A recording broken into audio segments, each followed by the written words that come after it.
Prince of Peace TV channel देखने वालों की सलामती हो। मैं आपकी होस्ट मार्विया यूनुस और आप देख रहे हैं प्रोग्राम वोमेन फेलोशिप। तो आज हमारे साथ स्टूडियो में मौजूद है डॉक्टर फ्रांसिस गिल साहब, जो कि Prince of Peace TV channel के वाइस चेयरमैन हैं। जी डॉक्टर साहब, welcome to our show. Thank you very much. जैसे कि व्यूवर्स आप सब जानते हैं कि रोजा का अय्याम चल रहे हैं, तो आज हम कलाम खुदा में से डॉक्टर फ्रांसिस साहब से रोजों के मुतालिक सीखेंगे। जी डॉक्टर साहब। जी बहुत शुक्रिया मारिया, खुदावंद आपको बड़ी बरकत दे और मैं शुक्रगुजार हूँ आपका कि आपने अपने प्रोग्राम में वोमेन फेलोशिप में मुझे मदद किया है। और ये आपका बहुत ही अच्छा और बाबरकत प्रोग्राम है, मसीही रफाकत। जी बिल्कुल, खवातीन की मसीही रफाकत, कलाम खुदा के साथ रफाकत या यसु मसीह के साथ रफाकत हम इसको कह सकते हैं। तो आज हम कलाम खुदा में से देखेंगे कि खुदा का कलाम रोजों के ताल्लुक से हमें किस तरह से गाइड करता है। और यहाँ पर बहुत ही खूबसूरत रेफरेंस आज हम मुकद्दस मत्ती रसूल की मार्फत लिखी गई अंजील उसका 9वां बाब और उसकी 14वीं आयत मुबारका से शुरू करेंगे। मुकद्दस मत्ती रसूल की अंजील उसका 9वां बाब उसकी 14वीं आयत मुबारका में कुछ यूं मरगूम है। उस वक्त यूहन्ना के शागिर्दों ने उसके पास आकर कहा, क्या सबब है कि हम और फरीसी तो अक्सर रोजा रखते हैं और तेरे शागिर्द रोजा नहीं रखते? यसु ने उनसे कहा, क्या बराती जब तक दुल्हा उनके साथ है मातम कर सकते हैं? मगर वो दिन आएंगे कि दुल्हा उनसे जुदा किया जाएगा, उस वक्त वो रोजा रखेंगे। पूरे कपड़े का प्योंद पुरानी पोशाक में कोई नहीं लगाता, क्योंकि वो प्योंद पोशाक में से कुछ खींच लेता है और वो ज्यादा फट जाती है, और नई मैं पुरानी मशकों में नहीं भरते, वरना मशकें फट जाती हैं और मैं बह जाती है और मशकें बर्बाद हो जाती हैं, बल्कि नई मशकों में भरते हैं और वो दोनों बची रहती हैं। कलाम खुदा का पढ़ा और सुना और कबूल किया जाना हम सब के लिए बायस बरकत हो। खुदा उनका शुक्र हो। Praise the Lord, hallelujah. बहुत ही अच्छा और बाबरकत रेफरेंस कलाम खुदा में से आज रोजों के अयाम के तलक से हमने पढ़ा है कि रोजे जो हैं, मसीही रोजे, ये इख्तियारी रोजे हैं। हम अपनी रूहानी नशोनुमा में आगे मजीद बढ़ने के लिए, तरक्की हासिल करने के लिए इनको इख्तियार करते हैं, और रूहानी मानों में अपने आप में बेदारी लाने के लिए, ज्यादा खुदा की कुर्बत में आगे बढ़ने के लिए, खुदा की नजदीकी हासिल करने के लिए हम इनको रोजों के इन अयाम में हम रोजों में ठहरते हैं। और लिखा है कि बुजुर्ग मत्ती रसूल जब यहाँ पर रकम तराज है 9वें बाब उसकी 14वीं आयत में, तो यहाँ पर एक सवाल पूछा गया है खुदा यसु मसीह से। बुजुर्ग जो यूहन्ना थे उनके शागिर्दों की तरफ से उन्होंने खुदा यसु मसीह के पास आकर एक बहुत ही अच्छा सवाल उनसे पूछा कि क्या सबब है, क्या वजह है कि हम भी रोजा रखते हैं, फरीसी भी रोजा रखते हैं, यहूदी भी रोजा रखते हैं, लेकिन तेरे शागिर्द रोजा नहीं रखते। और खुदा यसु मसीह ने उनको बहुत ही खूबसूरत जवाब यहाँ पर उनको दिया है। उन्होंने कहा, खुदा यसु मसीह ने फरमाया कि क्या जब तक दुल्हा बरातियों के साथ है वो मातम कर सकते हैं? यानी उन्होंने रूहानी मानों में कहा है कि जब आप ये समझते हैं कि हमारी जिंदगियों के अंदर कोई कमी है या हम रूहानी तौर पर बहुत ही कमजोर हो चुके हैं, तो आप रोजा रख सकते हैं, रोजा इख्तियार कर सकते हैं। जब आप ये समझते हैं कि हम खुदा की कुर्बत से दूर हैं, अपनी रूहानी बेदारी के लिए, रूहानी नशोनुमा के लिए आप रोजा रख सकते हैं। या उन्होंने ये भी कहा कि जब तक मैं इनके साथ हूं, इनको रोजा रखने की जरूरत नहीं है, और जब मैं इनके साथ नहीं हूंगा तब ये जो रोजा रखेंगे। और बहुत ही खूबसूरत आपने फरमाया कि जब तू रोजा रखे, ये नहीं कि रोजा रखना नहीं चाहिए, रोजा तो रखना बहुत जरूरी है रूहानी नशोनुमा के लिए, रूहानी बेदारी के लिए।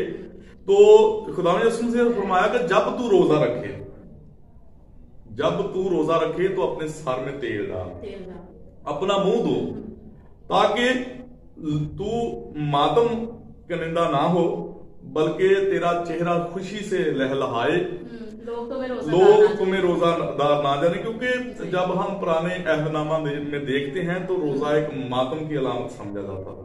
जो लोग रोजा रखते थे, बहुत सारे फकीर फरीसी रोजा रखते थे, तो वो ऐसा करते थे कि वो अपने सरों के ऊपर खाक डालते थे, टाट ओढ़ लेते थे, और बाजारों के, शहरों के जो मोड़ होते थे, बाजार होते थे या फाटक होते थे, वहां पर खड़े हो जाते थे ताकि लोग उनकी तारीफ करें, उसकी बल्ले बल्ले करें उनकी, कि ये इन्होंने रोजा रखा हुआ है, ये इन्होंने इसलिए अपने आप को बसमुर्दा किया हुआ है कि ये क्यों गमज़दा है, इन्होंने रोजा रखा हुआ है। लेकिन खुदावंद यसुस मसीह ने रोजा का जो कॉन्सेप्ट है उसको इस तरह से हमें हमारे सामने पेश किया कि जब तू रोजा रखे तो अपने सर में तेल डाल और अपने मुंह को सुर्दा ना बना।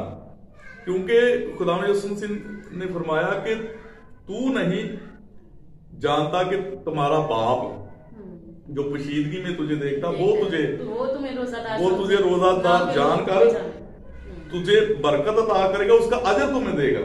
तो जो लोग ऐसा करते हैं, दिखावे का रोजा रखते हैं, तो खुदावंद यसुस मसीह ने फरमाया कि वो अपना अजर पा चुके, यानी उनका अजर, उनको कोई उसका स्वाब या अजर नहीं मिलने वाला। तो रोजा जो है वो यही या हमारे लिए कि हम रोजे में जरूर ठहरे, लेकिन इस नियत से ठहरे कि हमने खुदा की कुर्बत को हासिल करना है, खुदा की नजदीकी हासिल करनी है। हमारी रूहानी नशो-नुमा के लिए ये रोजा जो है वो बहुत जरूरी है। और क्या हमारा रोजा मकसद का होता है या फिर रोजा जो है वो हम किसी मकसद के लिए भी रख सकते हैं, और खास तौर पर हम देखते हैं कि बहुत सारे हमारे ऐसे बहन भाई हैं, वो कहते हैं कि मुझे गाड़ी मिल जाए मैं इतने रोजे रख लूंगा, मुझे फलां चीज मिल जाए, मुझे फलां चीज मिल जाए, लेकिन अपना हम मकसद आगे रख लेते हैं। कभी हमने इस मकसद के लिए नहीं रोजा रखा कि मैं खुदा की कुर्बत में ज्यादा से ज्यादा बढ़ूं, मेरी रूहानी नशो नमा हो जाए, मैं खुदा की नजदीकी हासिल करूं। तो इन मकासद के लिए हम रोजा नहीं रखते, क्योंकि कलाम खुदा में लिखा है कि तुम रूहानी नेमतों के तलबगार रहो। तो हम रूहानी नेमतों के तो तलबगार नहीं रहते, तो बल्कि हम अपनी जो हमारी जिस्मानी जरूरतें हैं हम उनको पूरा करने के लिए हम तगदो में लगे रहते हैं, जो कि अच्छी बात नहीं है। हमें खुदा की कुर्बत में आगे बढ़ना चाहिए, खुदा के कलाम को पढ़ना चाहिए, खुदा के कलाम की अच्छी बातों को अपने जहन में रखना चाहिए। क्योंकि बुजुर्ग दाऊद नबी बड़ी खूबसूरती के साथ कहते हैं कि मैंने तेरे कलाम को अपने दिल में रख लिया है ताकि मैं तेरे खिलाफ गुनाह न करूं। जब हम कलाम खुदा को अपने दिल में रखेंगे तो यकीनन हम गुनाह की तरफ नहीं जाएंगे, हम बदी की तरफ नहीं जाएंगे, और इन्हीं सब बातों से हमें जो है वो कलाम खुदा होता है। बिल्कुल। तो हमारा रोजा जो होता है वो अगर हम किसी मकसद के लिए करते हैं तो शैतान भी हमें आजमाता है, जैसे कि खुदा ने यीशु को आजमाया गया। तो क्या हमें खुदा की कुर्बत में ऐसे वक्त गुजारना चाहिए रोजे में, अपने आप को पाक साफ रखते? तो जब हम रोजा में होते हैं तो हम फीलिंग जो हमारे अंदर होती है, हम ये महसूस कर सकते हैं कि किस तरह से हम किसी भूखे को देखकर हम उसको रोटी नहीं खिलाते, हमें भूख और प्यास का एहसास होता है। तो जब हम जो रोटी हम बचाते हैं रोजा रख के, तो वो रोटी हम दूसरे ऐसे जरूरतमंदों तक पहुंचाते हैं। रोजे रखने का मकसद यही है कि अगर जो गरीब रोटी की इंतजार में है तो उनको नहीं मिलती, एक वक्त की भी बहुत मुश्किल से वो मेहनत करके कमाते हैं और मिलती है उनको, तो उनके लिए रोजा रखने का मकसद यही कि अब हम उनकी फीलिंग्स को समझें। जी ऐसे ही है, कलाम खुदा में लिखा है कि तू अपनी रोटी भूखों को दे, यानी उनको दे जिनके पास नहीं है। तो जब हम भूख और हाँ जी, जब हम भूख और प्यास में होते हैं, रोजे की हालत में होते हैं, तो फिर हमें ये पता चलता है कि जो लोग भूखे और प्यासे हैं हमें किस तरह से उनकी मदद करनी चाहिए। जैसे कि यहाँ पे आज में भी हमने मिसाल खुदा ने दी है यीशु मसीह ने कि पुरानी जो कपड़ा है उसको पवन नहीं लगवा सकते। जी ऐसे ही इसका क्या मकसद है? जी ऐसे ही है कि जो मशकें होती है ना, तो नई मशकों में भरते थे तो आप जानते हैं कि जो नई मैह होती है उसके अंदर एक बहुत सारा केमिकल होता है, वो उसमें जोर ज्यादा होता है, तो वो उसके जोर से वो फट जाती हैं।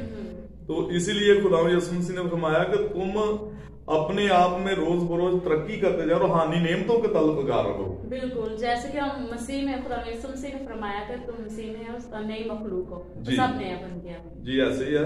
तो कलाम खुदा हमें हर तरह से गाइडलाइन देता है, क्योंकि बाइबल मुकद्दस दुनिया की अजीम किताब है और हर शोबे में हमारी रहनुमाई करती है, क्योंकि बाइबल मुकद्दस ज़ाब्ता अखलाक भी है और ज़ाब्ता हयात भी है और ज़ाब्ता निजात भी है।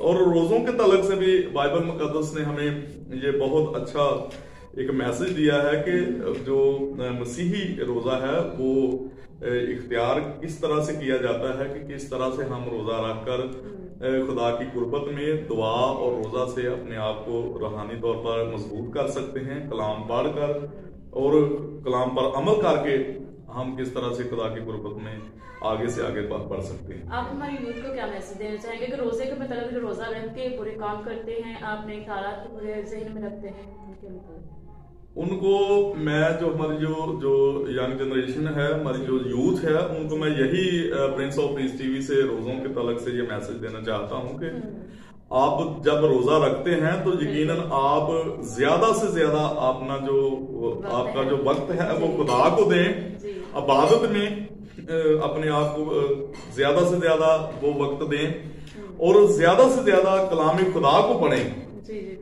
तो जब आप दुआ करेंगे, कलाम खुदा को पढ़ेंगे, कलाम पर अमल करेंगे, तो यकीनन आपकी जिंदगियां बबरकत होंगी। और अगर आप रोजा रख कर कलाम खुदा को पढ़ते नहीं, दुआ नहीं करते, इबादत नहीं करते, तो फिर आपका रोजा जो है वो बेफायदा है, वो भूखे मरने वालों की बात है। तो ऐसे में हमें कलाम खुदा तो अच्छी गाइडलाइन फराहम करता है कि जब तू रोजा रखे तो तू खुदा यीशु मसीह ने फरमाया कि अपने सर में तेल डाल और अपना मुंह धो, खुशबू लगा, इबादत कर, बंदगी कर, खुदा की हमदो सना कर। लोग नहीं बल्कि तुम्हारा आसमानी बाप जो कशीदगी में तुम्हें देखता है वो तुझे रोजा उतार देना, तो फिर इसका अजर भी है। तो ऐसे जब हम रोजा रख कर बुरे काम करते हैं तो फिर तो ऐसे रोजा रखने का कोई मकसद ही नहीं। जी जी, तो thank you so much doctor साहब कि आपने हमें बहुत ही खूबसूरत बातें हमारे साथ शेयर की, हमारे व्यूअर्स तक पहुंचाई। खुदावंद आपको इसी तरह अपने जलाल तौली कसरत से इस्तेमाल करें। Thank you very much. तो जी व्यूअर्स, अब वक्त है कि हम अपने सर कुछ करें और दुआ मांगे। आपकी जो भी दुआई दरख्वास्त है आप आगे रख सकते हैं। खुदावंद हमारा खुदा सवा दुआओं का जवाब देने वाला खुदा है। तो जी डॉक्टर साहब, खुदाए कदूस, हम बड़ी आज़ी के साथ तेरी हजूरी में झुकते हैं, तेरी शुक्रगुजारी करते हैं प्रिंस ऑफ पीस टीवी के लिए, सारी खिदमात के लिए, उस अच्छे बोझ और विजन के लिए जो तूने अपने लोगों को अता किया है, ताकि तेरे अरशाद आज़म की तकमील करते हुए तेरे कलाम की बिशारत को लेकर दुनिया के इंतहा तक जाएं। खुदा तो सारी टीम को बड़ी बरकत अता करना और रोजों के इन अयाम में खुदाए कदूस को हम सब पर अपने करम की नजर करना, हमें अपने पाक रूह से ममूर करना, ताकि खुदा हम रोज बरोज तुझ में बढ़े और तुझ में तरक्की करते जाएं। और खुसूसी तौर पर आज दुआ करते हैं जो लोग प्रिंस ऑफ पीस टीवी को वॉच कर रहे हैं, खुदा कदूस अगरचे इनके बदनों के अंदर कोई बीमारियां हैं, दुख तकलीफ मुसीबत और कर्ब की हालत में है, आज तो अपना रहम वाला हाथ पा खुदा इन पर बड़ा, इनको शिफायाबी अता कर, गिल्टियां, रसौलियां, ट्यूमर यीशु मसीह नासरी के नाम से इनके बदनों से रिमूव हो जाए। पित्ते की पत्थरियां, किडनीज की पत्थरियां यीशु मसीह के नाम से इनके बदनों से रिमूव हो जाए।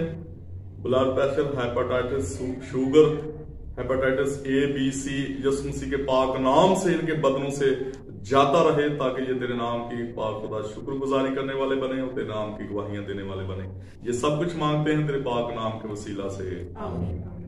Thank you so much doctor साहब कि आपने बहुत ही खूबसूरत वक्त हमारे प्रोग्राम को दिया। तो फिर मिलेंगे व्यूअर्स अगले प्रोग्राम में नए गेस्ट के साथ। तब तक लिए मुझे इजाजत दीजिएगा। May God bless you all and keep watching Prince of Peace TV channel.